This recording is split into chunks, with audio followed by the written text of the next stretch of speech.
Global outrage this morning after Becca Myers, a three-time Paralympic gold medalist swimmer, officially withdrew from the Tokyo Games after being told she could not bring her personal care support assistant.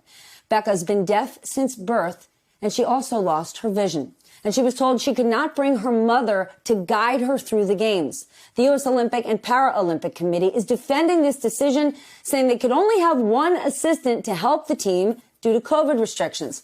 They will be joined by 10 extra support staff with experience helping blind swimmers. But keep in mind, that is still just 11 staff members for all 34 Paralympic swimmers, and many of them require one-on-one care. Becca wrote an op-ed about it, and this headline says it all. I don't want to pull out of the Tokyo Games, but I have been given no choice. Becca joins us now, along with her mother and personal care assistant, Maria. Becca, I am so sorry. You've been training for these games for the last 5 years. How are you feeling? I'm heartbroken. I'm so sad that I can't compete at the highest level that I've dedicated my entire life to.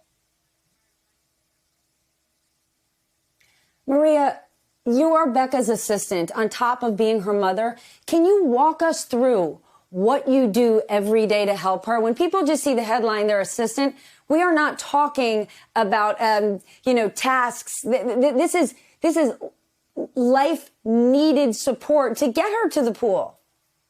Exactly.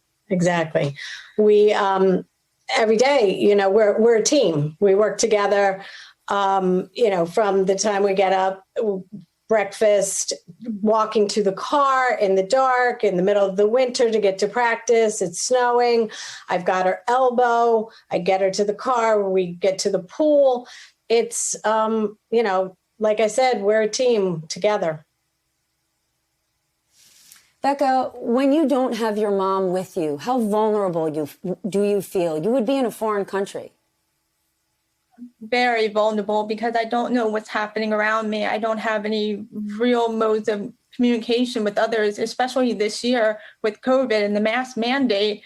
I lip read, so not being able to see someone's face and lip read and understand what's going on, I would be at a complete loss. And then with social distancing, being 6 feet away from others, I wouldn't be able to hear and then not being able to see. So I would be very vulnerable, and then not having someone next to me, like my mother, who's been my personal care assistant, telling me what's going on. I trust her to tell me what's around me. And that is so critical to a deafblind person, that trust between a PCA. And like my mom said, we're a team. We work together to navigate the world. Then, Maria, did you even feel like you had a choice, or did you have to pull out? You couldn't do it without your mom. I couldn't. After my Rio 2016 experience, I knew I could never travel by myself again as a deafblind person because of the challenges. I couldn't put myself through that again. Never again. Maria, when we think about Becca's commitment to the sport, she is the farthest thing possible from a quitter. As her mother, what has it been like to see the rug ripped from underneath her? It's a punch in the stomach. From the time she was born, she's a fighter. She's determined. Every single thing she has ever done, she does 150%. She trained completely alone during the pandemic. She couldn't train with her team. And all of a sudden, she gave everything to this her entire life. And then knowing full well, you can't go by yourself. You just can't. Becca, I know you are still rooting for Team USA, but given the restrictions on the athletes, is it still worth it to hold the Paralympics? Is it safe?